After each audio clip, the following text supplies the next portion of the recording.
ચાલુ ધોરણ 9ના બધા જ વાલા વિદ્યાર્થી ભાઈ બહેનો હું જનતા વિદ્યાલય જાળિયાના આ વર્ચ્યુઅલ ક્લાસથી સ્વાગત છે. બધા જ ભૂલકાઓને નવીનભાઈના ગુડ મોર્નિંગ. વિદ્યાર્થી મિત્રો, તમે જાણો છો કે ગઈકાલે આપણે તમારી પહેલી કવિતા રિવર એને આપણે સમજ્યા. પહેલા પાઠમાં આપણે એનો સાર સમજ્યા. કવિતા શેના વિશે છે? ડિફરન્ટ ફેઝીસ ઓફ લાઈફ, જીવનના અલગ અલગ તબક્કાઓ એની ચર્ચા કરી. કવિતાને કેમ ગવાય એની ચર્ચા કરી. અને ગઈકાલે આખી કવિતા શાંતિથી ભણાવીને મૂકી. શાંતિથી વિડીયો જોઈ લેજો એટલે પહેલી કવિતા તમને પરફેક્ટ સમજાઈ જશે.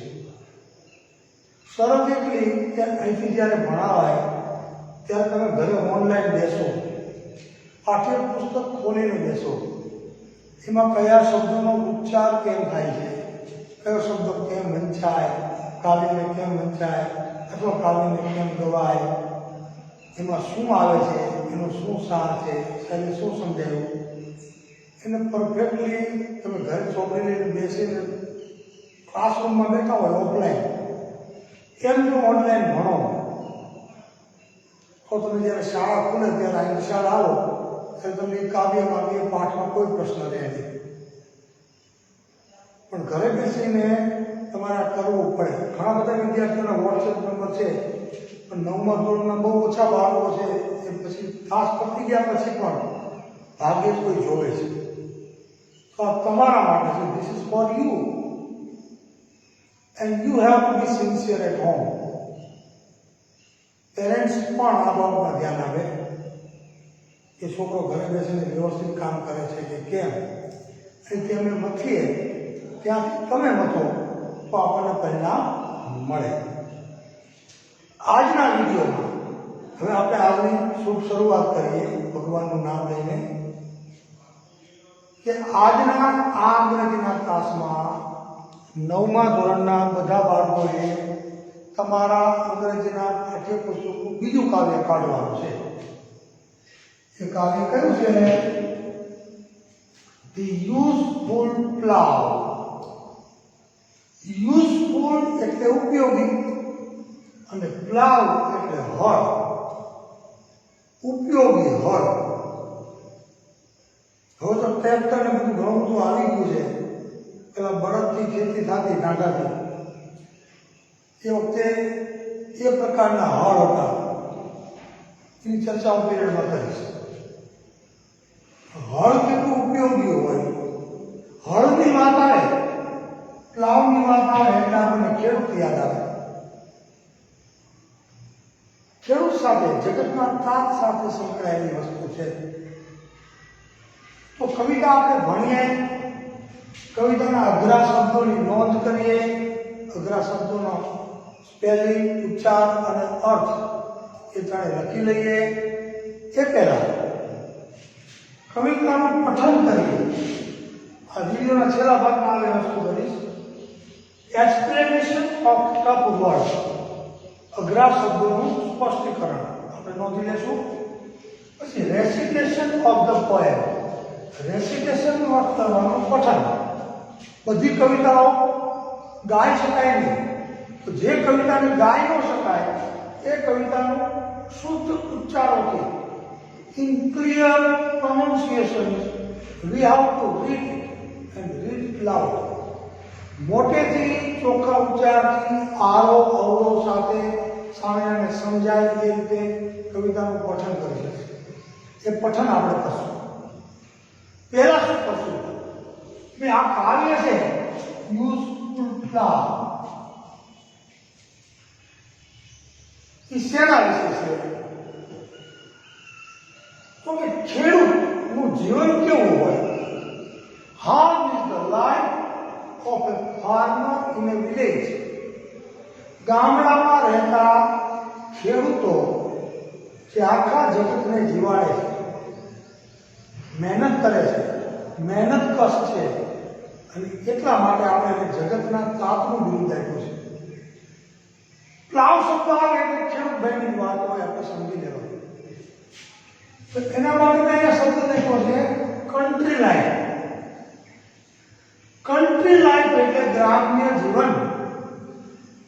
મોટે ભાગે ખેડૂતો ગામડામાં રહીને ગ્રામ્ય વિસ્તારમાં રહીને ખેતી કરે છે અને આખા દેશને અને ક્યાંક વિદેશને અનાજ વગેરે ખાદ્ય વસ્તુ જેના ઉપર માણસનું દેહ જતો છે એનું ઉત્પાદન કરે છે.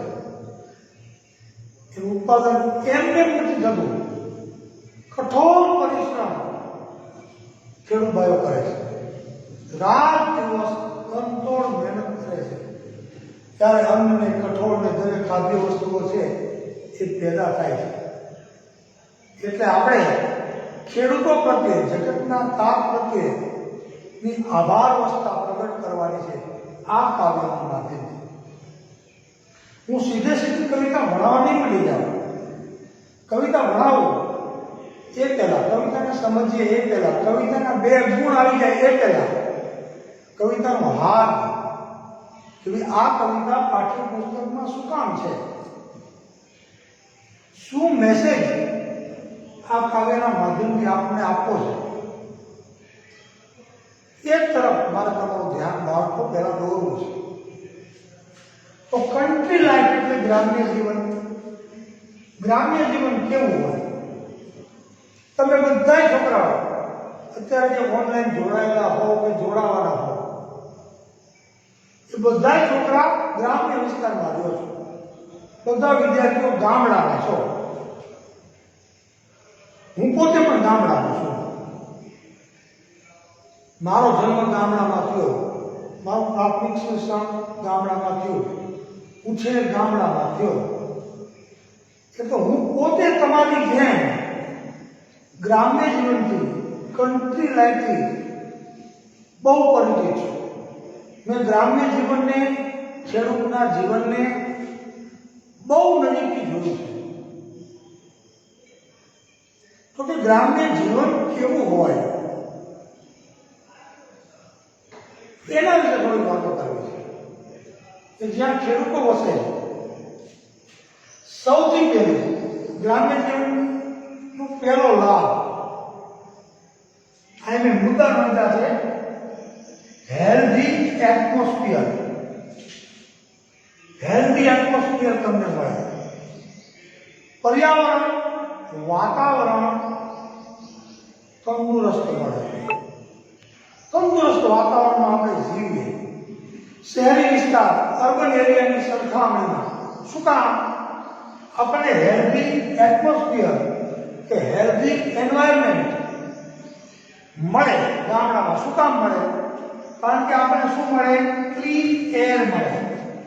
ક્લીન એર, ચોખ્ખી અને શુદ્ધ હવા મળે. શહેરમાં ક્યાંય શુદ્ધ હવા મળતી નથી. ગ્રામ્ય વિસ્તારમાં આજે પણ તમે જે ગામમાં રહ્યો છો ત્યાં કે કોઈ પણ ગામડાની અંદર હેલ્ધી એટમોસ્ફિયર કે હેલ્ધી એન્વાયરમેન્ટ તમને મળે છે. Why? Because you have clean air. શુદ્ધ હવા મળે છે. તમે દિલ્હી, કલકત્તા, હૈદરાબાદ જે મોટા મોટા મહાનગરો છે એને જુઓ તો એની સ્થિતિ એટલી બધી ખરાબ છે, એટલું બધું પોલ્યુશન, એટલું બધું પ્રદૂષણ ત્યાં છે કે લોકો જીવી શકતા નથી. કેમ જીવે છે એ પ્રશ્ન છે. અનેક રોગોના ભોગ બને છે. એની સામે ગ્રામ્ય વિસ્તારમાં વસતા બધા જ લોકો, ખાસ કરીને ખેડૂતો, એ હંમેશા હેલ્ધી હોય. ભાગ્યે જેના શરીરમાં કોઈ રોગ હોય, એના પરિવારમાં કોઈ માંદું હોય, બધા ફિઝિકલી ફિટ હોય, તંદુરસ્તી સારામાં સારી હોય. શું કામ? ક્લીન એર, શુદ્ધ હવા, ચોખ્ખી હવા મળે છે. બીજું શું મળે છે ગ્રામ્ય વિસ્તારની બીજી મજા તમને કહું? Healthy food. નિયમિત રીતે લેવાતો જે ખોરાક છે એ તંદુરસ્ત ખોરાક લે છે, પૌષ્ટિક ખોરાક લે છે, ચોખ્ખી હવા તો મળે છે, સાથે ચોખ્ખો ખોરાક મળે છે. ગ્રામ્ય વિસ્તારમાં તમે જાણો છો કે સવારમાં નાસ્તામાં બાજરાનો સરસ મજાનો રોટલો હોય, એમાં ઘી ગોળ લગાવેલો હોય, દૂધ હોય, સરસ મજાનું ઘરે જમાવેલું દહીં હોય, માખણ હોય, એવો શુદ્ધ ખોરાક, રોજ રીતે સહેજ પણ ન મળે એવો ચોખ્ખો ખોરાક ગ્રામ્ય વિસ્તારના લોકોને, ખાસ કરીને ખેડૂત ભાઈઓ લે. અને ઘી અને ગોળ પણ સાથે ખાય. અને પછી વાડીએ જાય, ખેતરે જાય, સવારથી સાંજ સુધી અંગ તોડી નાખે એવો પરિશ્રમ કરે, સતત પરિશ્રમ કરે, લેબર કરે, એટલે એના શરીરમાં રોગ ન આવે, એને બીપી કે ડાયાબિટીસ કે આ કે બીજા કોઈ રોગનો ભોગ બનવું પડે નહીં.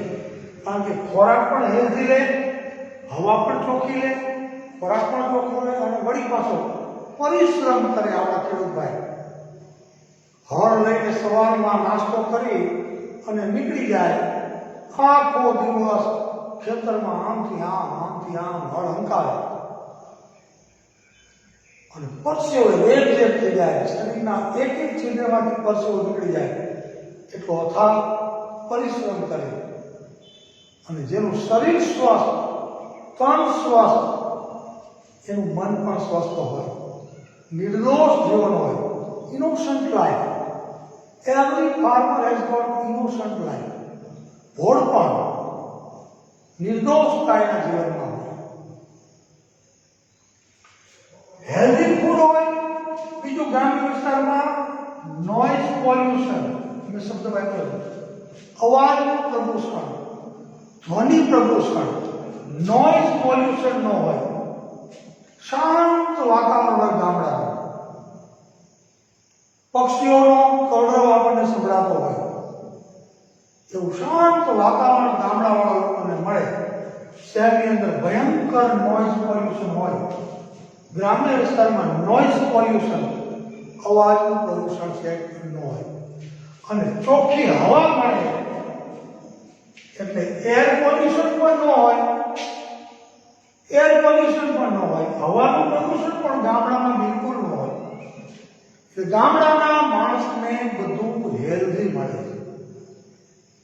શહેરમાં જવાની, શહેરમાં રહેવાની, ફાસ્ટ ફૂડ ખાવાની, આ ઘરે સરસ મજાનું હેલ્ધી ફૂડ મળે છે, એ છોડીને ફાસ્ટ ફૂડ ખાવાની ઘેલછા ન રાખવી જોઈએ. એટલે જ ગામડાના માણસો વધારે તંદુરસ્ત હોય છે, લાંબુ આયુષ્ય ખેડૂતો ભોગવે છે. એનું કારણ આ બધું છે. આવું કંઈક આપણે આ કવિતામાં ગ્રહણ કરવાનું છે કે હળ ઉપયોગી છે. કઈ રીતે ઉપયોગી છે?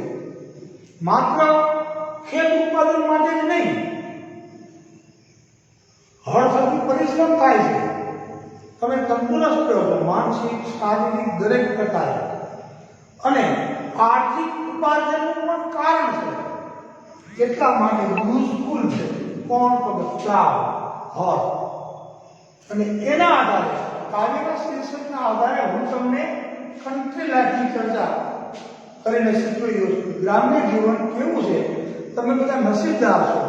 You all are lucky, fortunate કે તમે ગામડામાં જન્મ્યા છો, ગ્રામ્ય વિસ્તારમાં રહ્યો છો. Healthy atmosphere, healthy environment, healthy food, clean air, no noise pollution, no air pollution. અને છેલ્લો મુદ્દો, importance of labour in life. તમારા માતા પિતાનો તમે પરિશ્રમ કરતા જુઓ છો. તમે ભલે નાના છો, કદાચ તમે હજી પરિશ્રમ કરવા નહીં જતા હો, પણ તમારા માતા પિતા જે પરિશ્રમ કરે છે તમારી નજર સામે, એ જોઈને તમે પરિશ્રમનું, કામનું મહત્વ સમજો છો.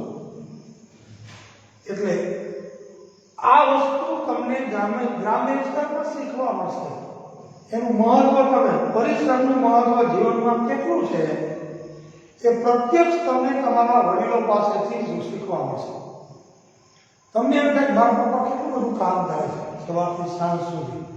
બીજી વસ્તુ તમને એવો મેસેજ પણ પપ્પા આપે કે બેટા આટલી કંટ્રોલ મહેનત કરીએ ત્યારે પૈસા પેદા થાય છે, ત્યારે સારી રીતે જીવી શકાય છે.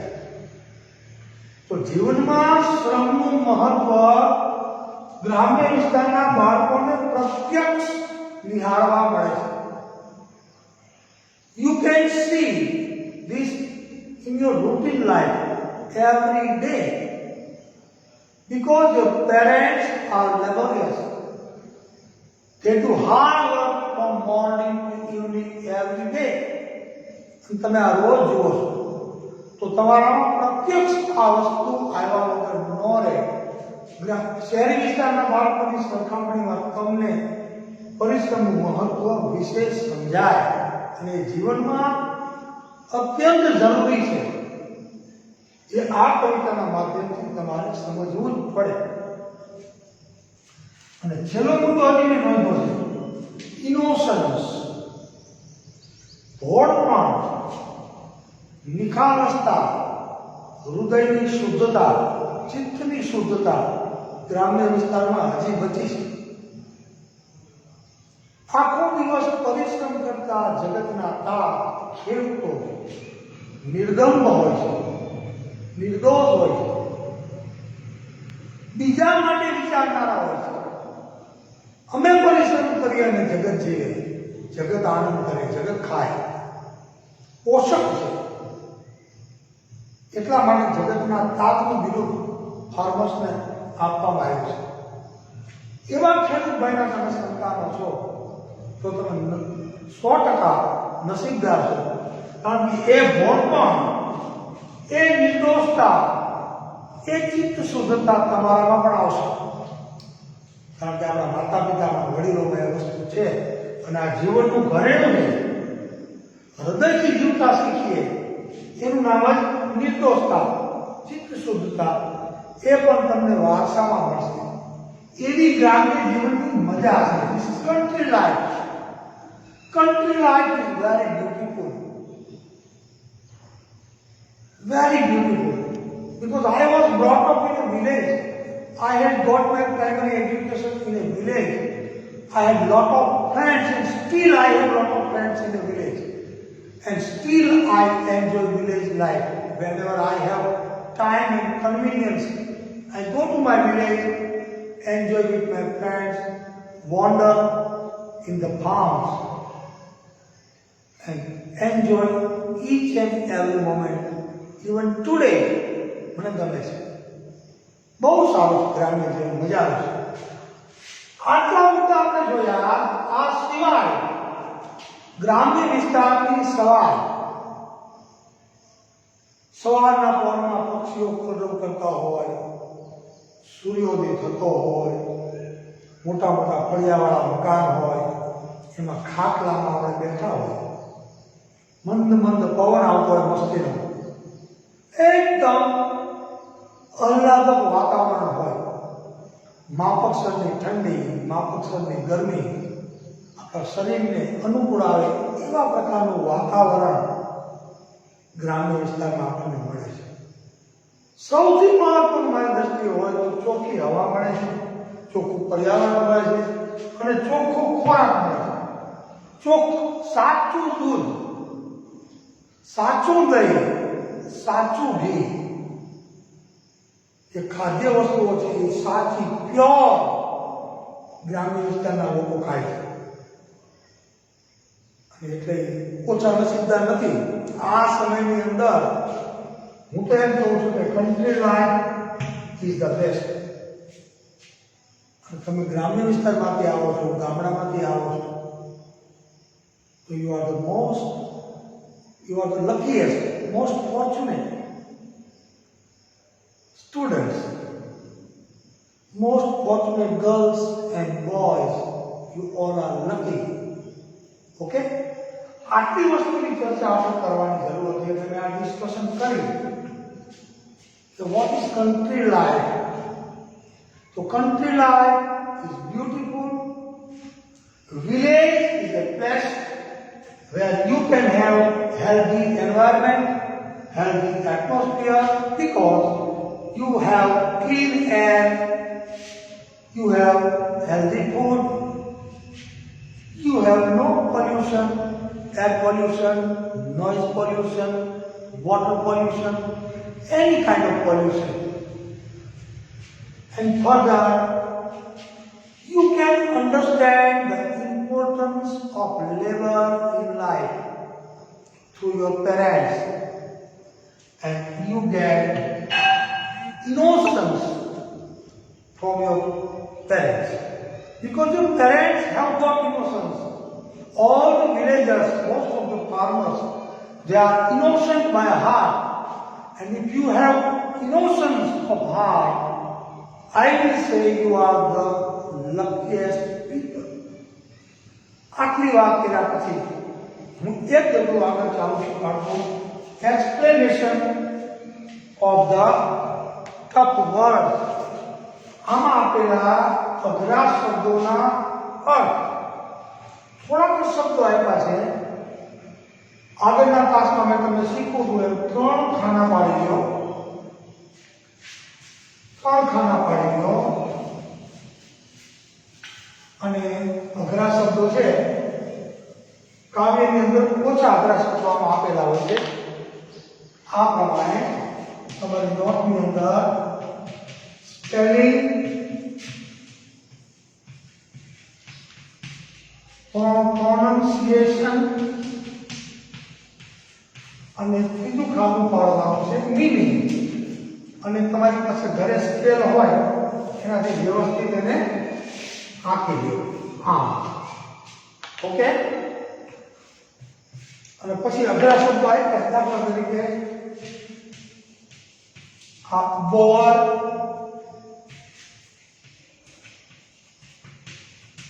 એડોર્નિંગ,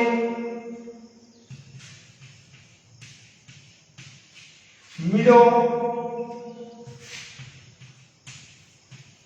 બો,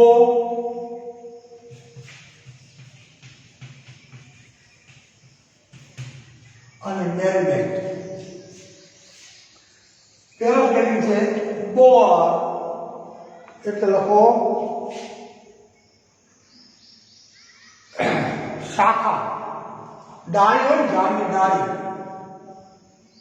એની શાખા. બોર, ડાળી લખો તો પણ ચાલશે. પછી એડોર્નિંગ. એડોર્નિંગ નો અર્થ લખો શણગારે છે, સુશોભિત કરે છે. અથવા એનો અર્થ એમ પણ લખી શકાય સુશોભિત કરતું, શણગારતું. બે અર્થમાં લખી શકાય.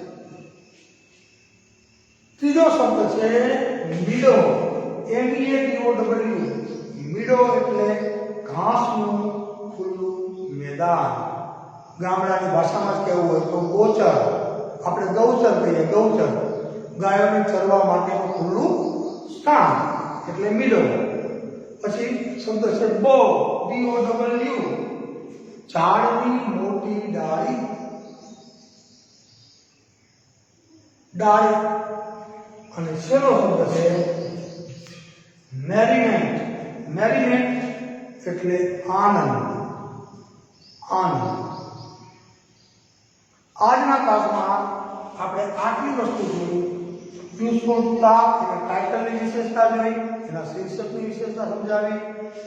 એમાંથી ગ્રહણ કરવા જેવી વસ્તુ, એનો મેસેજ, એને તમારી સામે મૂકવાનો પ્રયત્ન કર્યો. આ કાવ્ય શા માટે ભણવાનું છે, એમાંથી શું આપણને શીખ મળે છે, તો કે ગ્રામ્ય વિસ્તારનું મહત્વ એ આપણને સમજાય છે. ગ્રામ્ય વિસ્તારની વિશેષતાઓ સમજાય છે. કન્ટ્રી લાઈફ કોને કહેવાય, અને એની સાથે સાથે એના અઘરા શબ્દોની મેં તમને નોંધ કરાવી. અને હવે આવતીકાલના ક્લાસમાં કાવ્યનું રેસિટેશન એટલે કાવ્યનું પઠન કરીશ 2 વાર ચોખ્ખા ઉચ્ચારથી, અને કાવ્ય સમજાવીશ. એટલે આવતીકાલ તો રવિવાર છે, પણ પરમ દિવસના સોમવારના ક્લાસમાં. આજના ક્લાસના બાળકો આપણે કવિતાની શરૂઆત કરી છે. સોમવારે બીજું કાવ્ય ધ યુઝફુલ ક્લાઉડ એ આપણે શાંતિથી સમજતા પૂર્ણ કરશું. આજના ક્લાસમાં આટલું જ. આવજો બધા. જય શ્રી કૃષ્ણ.